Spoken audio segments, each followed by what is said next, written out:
Good morning. You are listening to UpReach, a morning devotional presented by the Church Street Church of Christ in Lewisburg, Tennessee, to encourage you as you face the opportunities and challenges of today. Let's begin this day together with some inspiring thoughts from God's holy word. Now Moses was tending the flock of Jethro, his father-in-law, the priest of Midian, and he led the flock to the back of the desert and came to Horeb, the mountain of God. And the angel of the Lord appeared to him in a flame of fire from the midst of a bush. So he looked, and behold, the bush was burning with fire, but the bush was not consumed. Then Moses said, I will now turn aside and see this great sight, why the bush does not burn.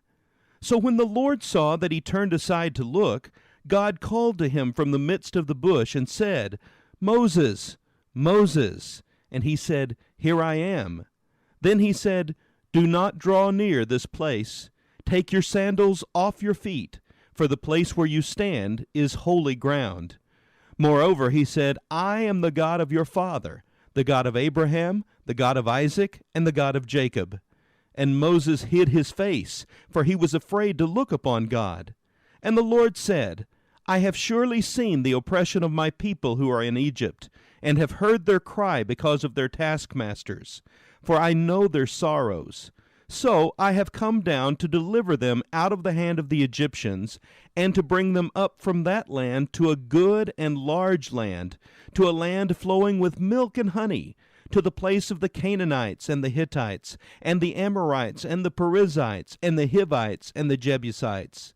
Now, therefore, behold, the cry of the children of Israel has come to me, and I have also seen the oppression with which the Egyptians oppress them. Come now, therefore, and I will send you to Pharaoh, that you may bring my people, the children of Israel, out of Egypt. But Moses said to God, Who am I, that I should go to Pharaoh, and that I should bring the children of Israel out of Egypt? So he said, I will certainly be with you, and this shall be a sign to you that I have sent you. When you have brought the people out of Egypt, you shall serve God on this mountain. Exodus chapter 3, verses 1 through 12. What can God really do with just one person?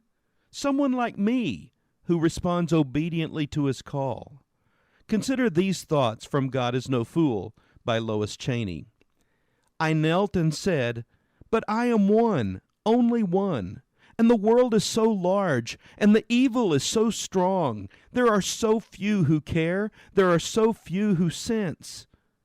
But I am one, only one. The machines of organization roll on, crushing the individual into a part of the mass. The hopelessness of the world-wrought minds spreads and smothers the hope of the lonely individuals. But I am one, only one. Entire cities have been destroyed. Entire nations have reaped their seeds of distrust and lie writhing in their death throes. But I am one, only one. While I eat my fill, hundreds die in hunger. While I close my door in careless safety, hundreds watch doors in fear and resignation. But I am one, only one. The powers of mind and thought and measurement reduce the world to calculated probabilities. But I am one, only one, and even that one walks in fear and stumbling, discontent and lack of strength. And I am so one, only one.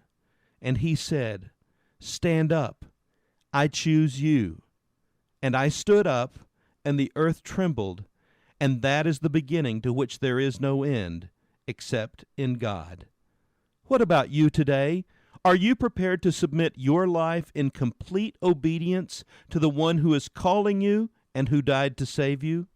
This has been UpReach, a presentation of the Church Street Church of Christ in Lewisburg, Tennessee. I am Kyle Bolton, the pulpit minister at Church Street, and I would like to personally invite you to come and share times of Bible study and worship with us each week. We meet every Sunday at 9 o'clock a.m. for our morning worship, followed by our Sunday school for all ages at 10:15 a.m. Then we meet again at 6 o'clock p.m. for our evening worship.